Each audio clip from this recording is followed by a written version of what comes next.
Hey, what's going on everyone? Welcome back to Roads Less Traveled. Today I want to talk about my first impressions of the mighty Vstrom 800DE. I've had it for a couple months now. I've ridden it over 1,500 miles so far, 735 of which were a 3-day trip on and off-road. And so far, I absolutely love this bike. For me, it is the perfect complement to the DRZ 400. I love my DRZ, as you guys know, and I was looking for something to go with it, not replace it.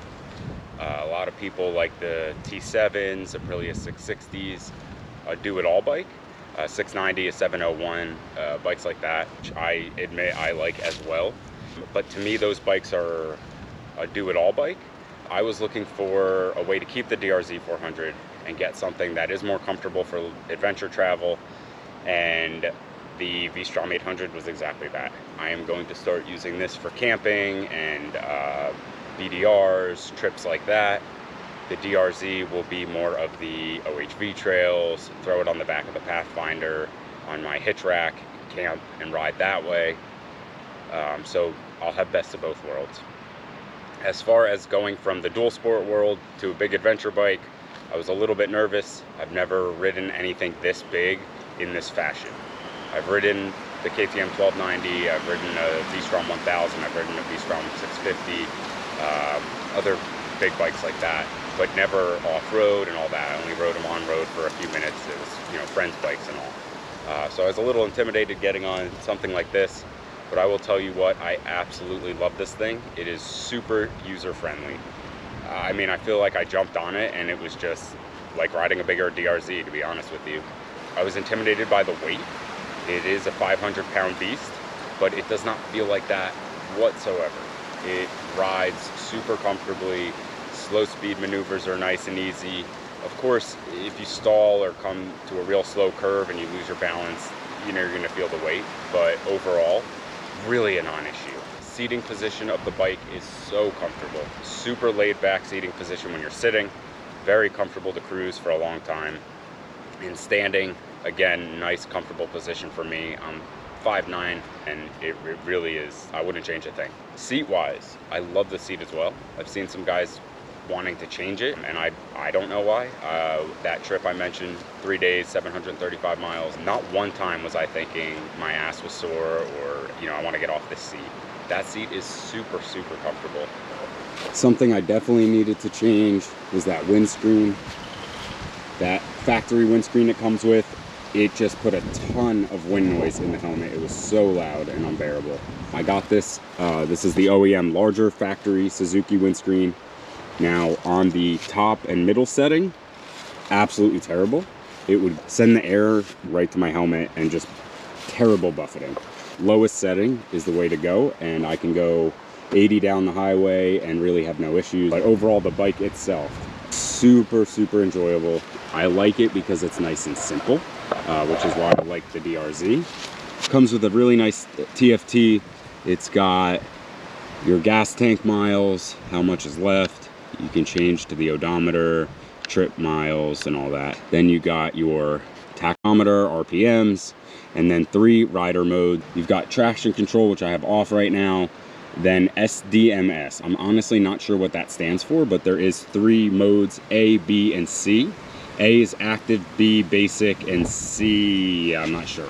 But A is the most aggressive. I keep it in that fuel mapping, and I find it to be fun on-road, off-road. And then you'll see ABS, and you just hit this mode button here, and that tracks you through the menu there. To turn this on and off, you just hit up or down. It goes to gravel, and then traction control 1, 2, or 3. I usually just leave it off.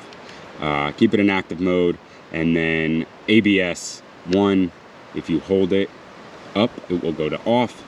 If you hold it down, it goes to 1. Hold it down again, it goes to 2. When I'm riding off-road, I usually just keep everything off and in A mode. The only thing you'll notice when you cycle, the key and the battery goes off, comes back on. It keeps everything except for your ABS. It will always go to ABS 1. That's the only thing you got to remember, to just set it back to off if you want it off for off-road. Other than that, you can set these on the fly. You just have to let off of the throttle. So you can be going at whatever speed you want and hit the modes, change those. You just have to be off of that throttle. And other than that, if you hold the up arrow, I believe, yes, you'll get into your ride, RPM set, quick shifter set, info for oil changes and all that, which I have to get that reset. And then your settings for date and time and all that. So day and night, all that. So nice and easy, really easy menu to go through, and there's really just not too much to it, which is why I like it. So really nice. It is very easy to work on. Skid plate is all you have to take off, and you can do an oil change. There's a bolt right up front, and then the filler cap over there on the other side of the bike. The key will take the seat off. Once the seat's off, you got your battery and your air filter right there. No problem at all. The biggest pain I had was taking this giant tank off, and these fairings and beak are kind of a pain when I did the carper ride and wired it through. But other than that, super easy to work on, and you don't need to take the tank off and do all that for basic services. So I like that too. Now, something to talk about is the suspension.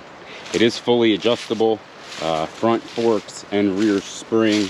You can adjust it right here, and then you can adjust the compression and damping with a screwdriver here and down at the bottom. I have not touched it yet. I will say I am about 155, 160 pounds, and overall, it's not bad. Now, if I'm going really fast and hitting a bunch of stuff, you can feel the suspension going all the way down. Obviously in the beginning you saw some of those little jumps, it completely bottomed out. I might play with it and stiffen it up some, because I do plan to take it off-road, and you know, when you see a little jump or you know, want to ride fast over that stuff, I want to make sure that I'm not bottoming every time. So it is a little soft. It's really not terrible. Suspension, not an issue for me. Overall, absolutely love this bike. It is super smooth and fun to ride. It's got plenty of power. It's just a great bike all around. I am very happy with my purchase. If you're looking to get into a bigger ADV bike, and you have a smaller bike, or just want, you know, something bigger, the Vstrom 800 DE is awesome. So far, I've done some adventure travel on it. Nothing too technical. I don't think I'd want to be on anything crazy technical with it. That's why I have the DRZ. But to be honest with you, it's so user-friendly. It makes you feel like you can do a lot, even though it's so big. Like I said, it wears that weight well. I have picked it up, and it is not bad to pick up whatsoever.